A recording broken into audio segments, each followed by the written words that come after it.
오늘 주신 하나님의 말씀은 로마서 9장 1절부터 5절까지 말씀입니다.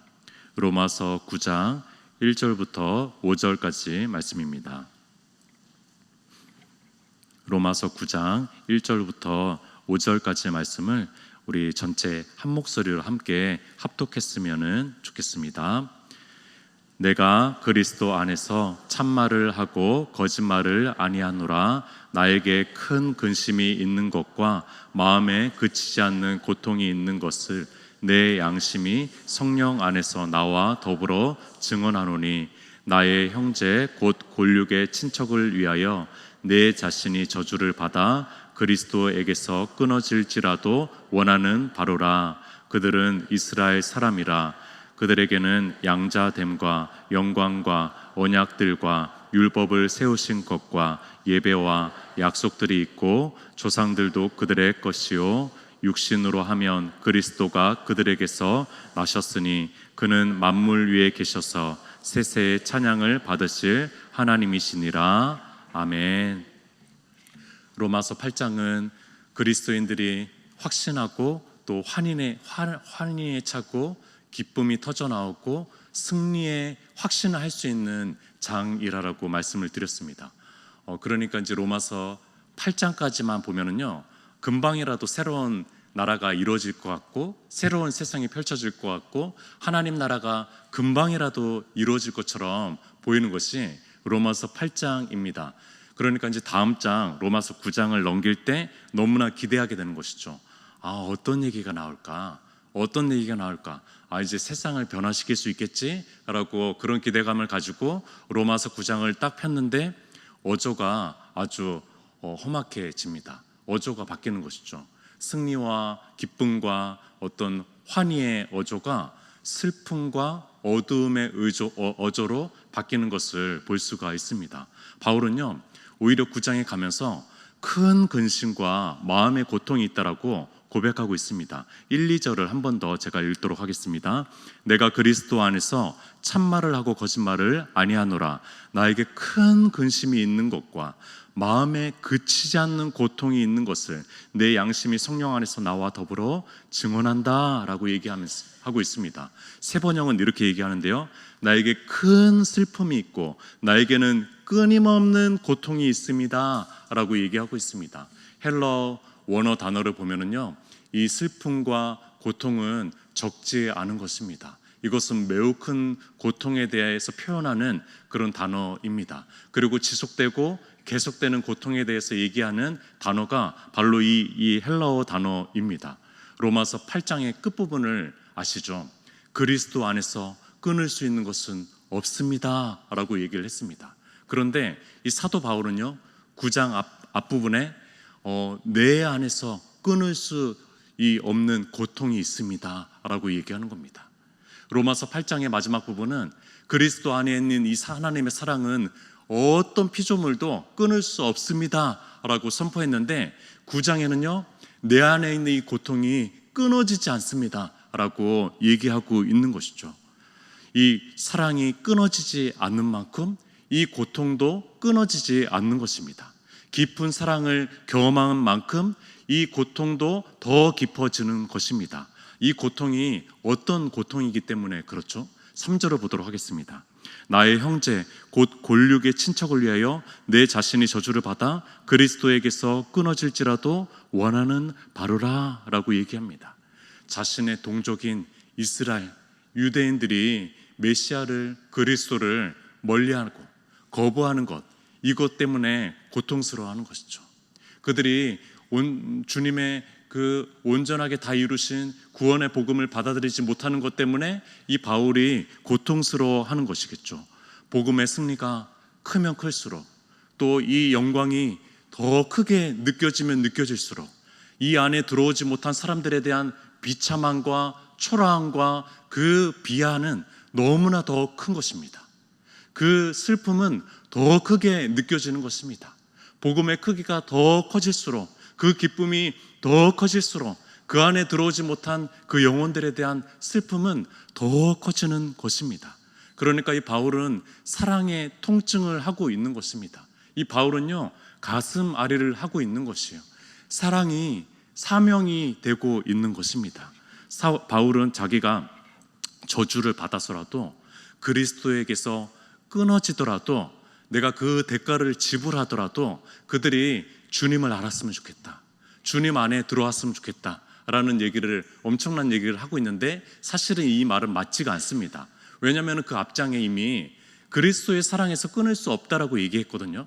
그 어떤 것도 그리스도의 사랑에서 바울 자신도 끊어질 수 없다라고 고백을 했거든요. 그런데 이것이 끊어질 수 있더라도, 내가 이것을 끊을 수 있더라도 내 동족이 구원받지 못한 내 동족이 구원받을 수 있다면 얼마나 좋을까라고 하는 것이 이 바울의 고백이고, 이것은 단순한 문학적이고 과장된 표현이 아닙니다. 바울이 그렇게 선교할 수 있었고 바울이 그 복음을 전할 수 있었던 비결이기도 하죠.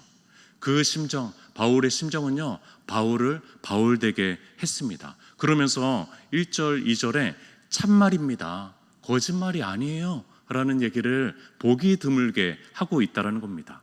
바울은요, 분명히 이방인에게 복음을 전하라고 이방인의 사도로 세운 그런 하나님께서 세우신 그런 사도가 맞습니다. 그렇기 때문에 온 세계를 누비면서 복음을 전하는 것이죠. 이방인들에게 복음을 전하고 있습니다. 그러나 그의 마음의 한켠에는요, 이만큼 하나님께서 주시는 이방인의 사도의 마음이 이만큼 있지만, 그러나 한켠에는 동족을 사랑하고 이 동족을 구원하게 되겠다라는 그 한켠의 마음이 여전히 남아 있었고, 그것은 아주 큰 고통이 되고 있다라는 것입니다. 복음의 크기가 더 크게 느껴질수록 이 고통이 더 크게 느껴지는 것입니다. 이스라엘은요, 완악했습니다. 이들은요, 교만했습니다. 주님을 배척했습니다. 주님을 박해했고요, 그를 따르는 그 사람들도 동일하게 대했습니다. 주님을 알지 못했을 때 바울 자신이 그랬던 것처럼 그 동족들이 그러고 있으니까 너무나 안타까운 거예요. 그 심정을 너무나 잘 아는 것이죠. 바울이 그토록 소가리를 하는 동족 유대인들은 어떤 민족입니까? 이 민족은 어떤 민족이죠? 4절 앞부분에 보니까 그들은 이스라엘 사람이라 라고 얘기합니다. 의도적으로 이렇게 얘기하는 것입니다. 마치 만약에 바울이 로마 교회를 가가지고 이 편지를 봉독할 수 있었으면요, 아마 아주 강한 어조를 가지고 띄엄띄엄 이렇게 얘기했을 것입니다. 당신들은 이스라엘 사람입니다 라고 하면서 아주 강하게 얘기했을 것입니다. 왜냐하면 그 유대인들은 이 프라이드가 굉장하거든요. 나는 이스라엘 사람이구나 라고 하는 이 프라이드가 굉장한 사람이기 때문에 이 세 단어의 문장이 굉장히 프라이드가 크고 영화로운 단어입니다.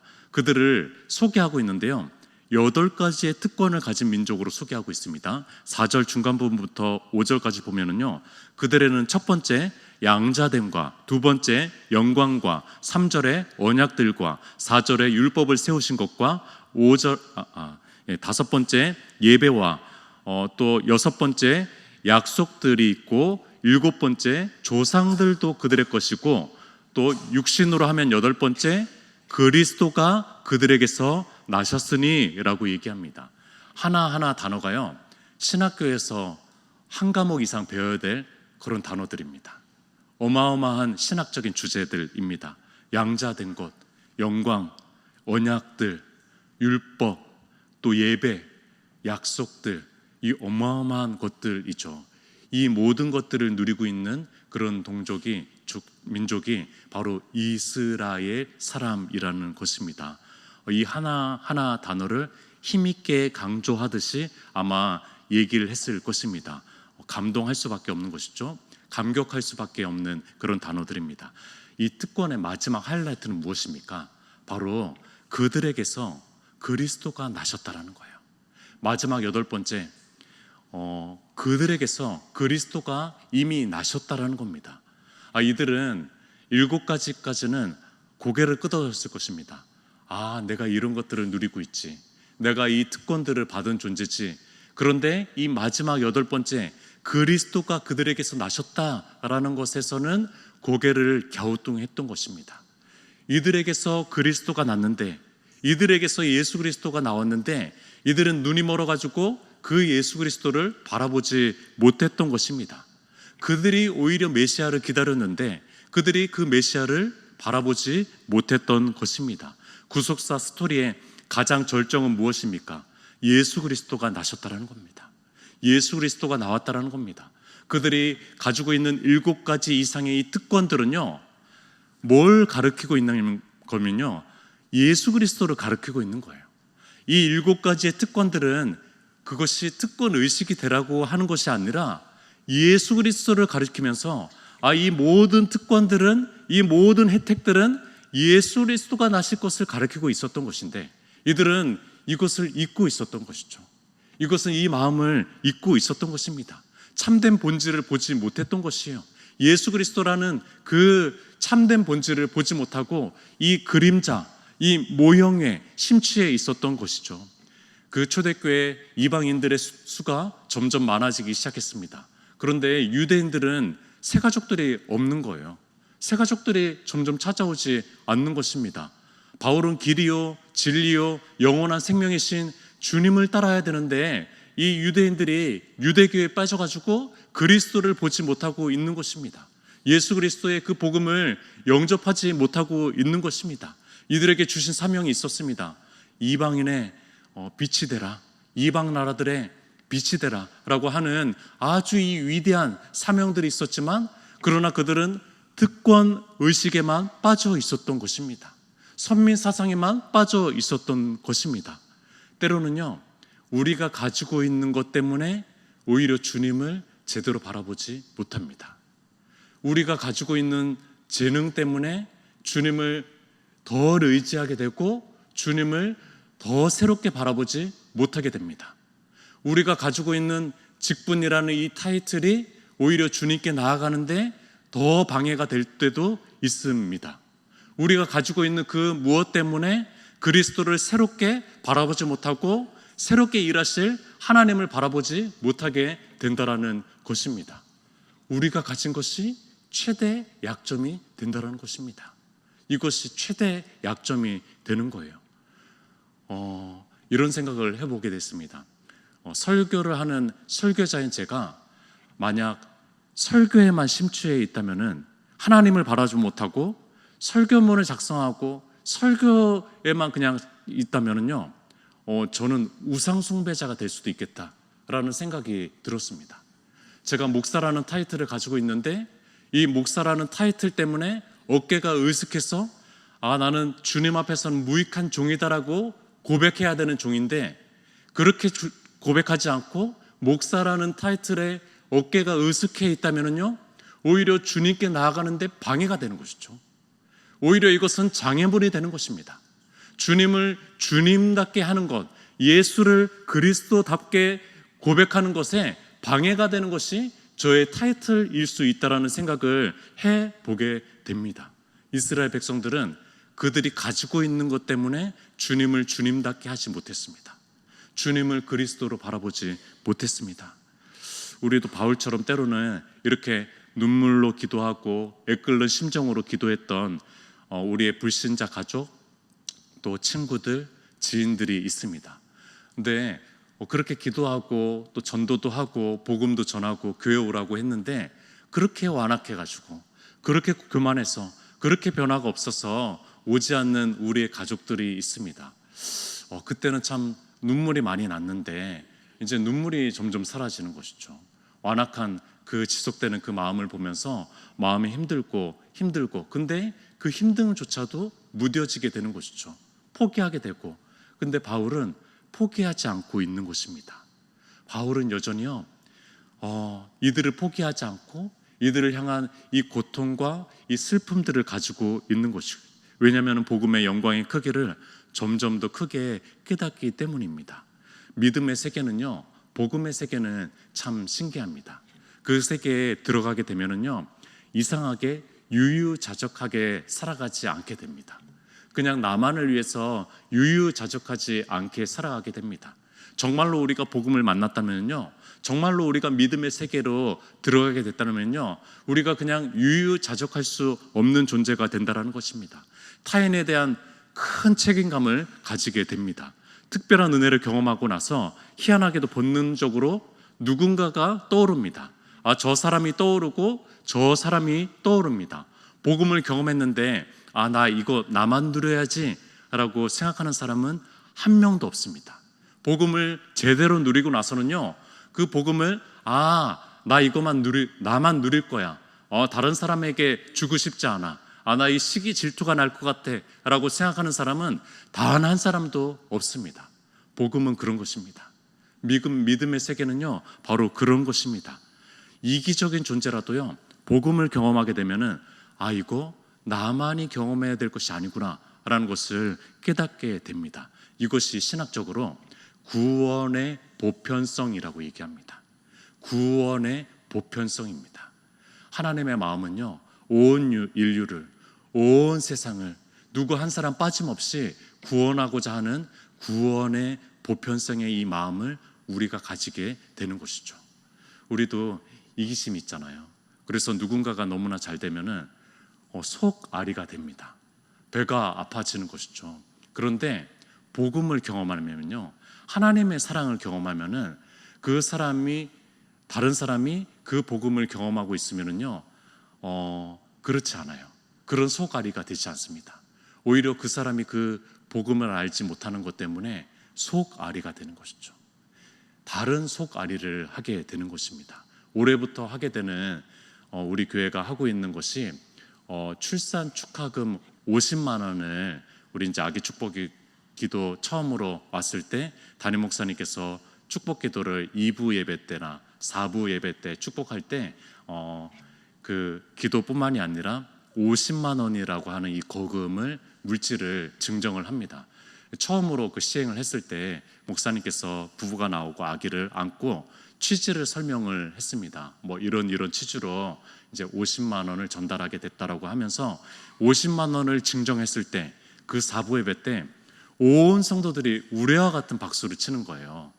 50만 원을 성도님들이 받으신 거 아니잖아요. 성도님들 좋은 거 하나도 없잖아요.